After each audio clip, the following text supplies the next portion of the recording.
Good morning. I'm walking and thinking.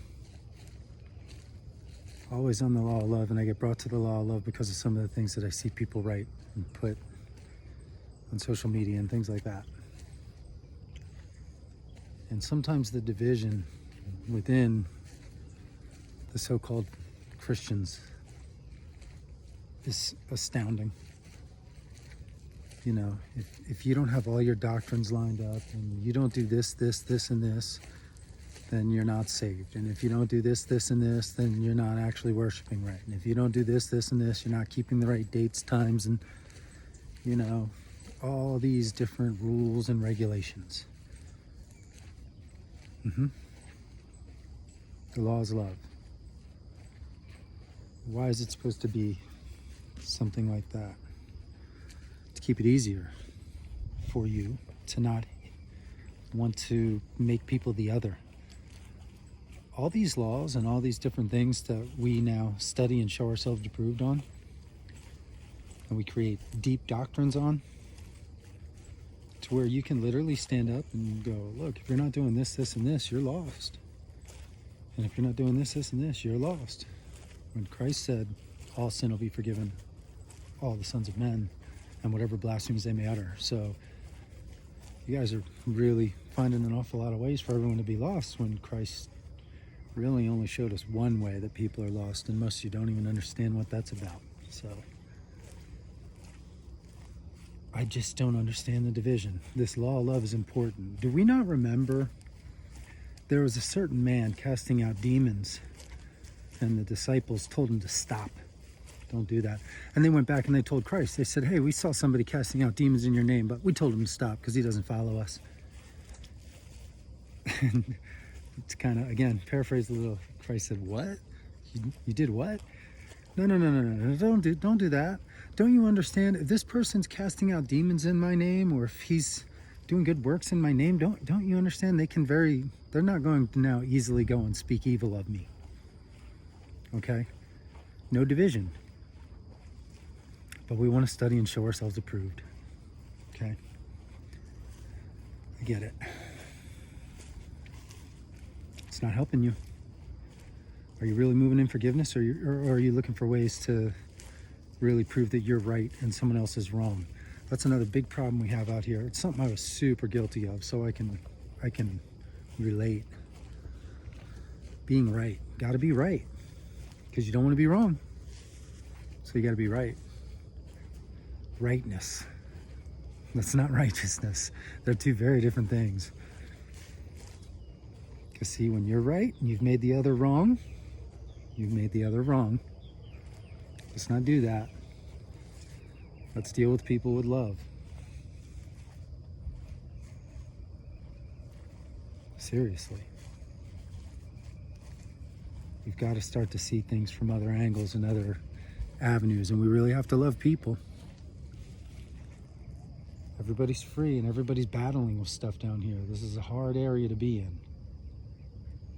And then to make it more challenging because you want to act like you're studying more, or you're showing yourself more approved, you're really not. In my opinion, you're really falling short in a way that Christ spoke directly against. You know, you're becoming a Pharisee. The law keepers, and, you know, he said it directly to him. He said, you know, you guys, men don't get into heaven because you shut up the doors to heaven. Don't you get it? See, you seek far and wide to make one convert, and as soon as you convert them over to the faith, you make them twice the child of hell that you already are. And you shut up the doors to heaven so that men cannot enter. Don't get it twisted. You're not going in either. Because you don't understand love. All you do is pitch hell and damnation and fear and control and guilt.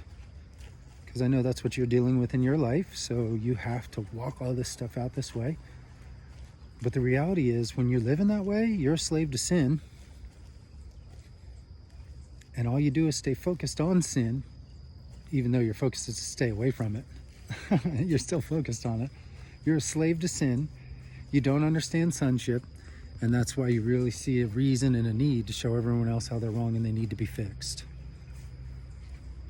Because how wrong you are, and you need to be fixed. And you know it in your core, you need to be fixed. So you got to show everyone else why they need to be fixed. Listen, you want to remove the speck out of your neighbor's eye? I get it. First, remove the beam out of your own eye, and then you can remove the speck out of your neighbor's eye. That's for me and everyone, right? You know what the funny thing is? Once I removed the beam out of my eye, I realized there wasn't even a speck in my neighbor's eye. I was actually seeing a reflection of the beam in my own eye in theirs. Because once I'd removed that beam, I no longer had the offense. Now I was no longer offended at their speck. Forgiveness is for you. It's for your freedom.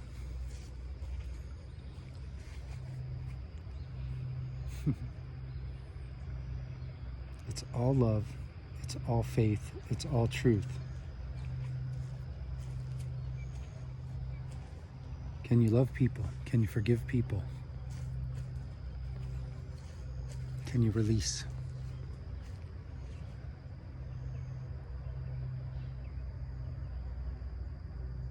And then walk in the kingdom. Do you know what the kingdom is? Do you know how to get there?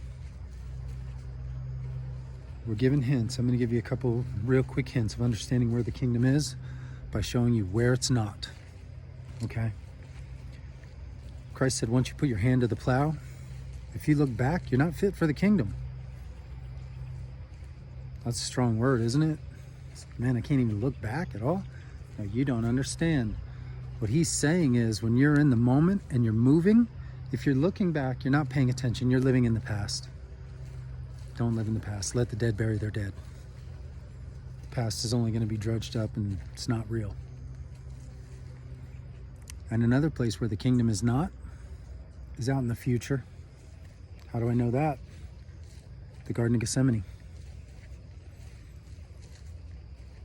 Christ asked 3 times that cup could pass from him. 3 times he asked. Because at that moment, he was not in the present moment in the kingdom. He was looking out into the future at something that had to happen. He knew that the cross was coming the whole time he walked this earth. But he didn't stay focused on it, because had he stayed focused on it, it would have messed up his mission. But for that moment where he did focus on it, he was not in the kingdom. He was in the future with some worry about it.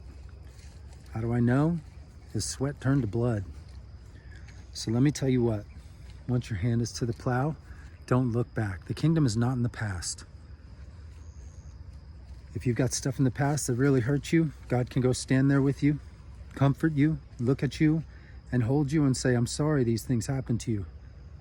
And it's terrible. I wish it didn't. But at the same time, I can't help you from here. All I can do is help you move forward from where you're at. So I'll stay here and comfort you as long as you need, but the power isn't here in the past. The power is in the present, in the now, in the kingdom. So come with me and let's move forward. And don't worry about tomorrow. It'll take care of itself. The kingdom is in you, and the kingdom is all around you. I know they're going to tell you that the kingdom is above, and it's in heaven. I'm here to tell you, if that's the case, the birds have a higher estate than you. It's in you. I love you all. Be blessed.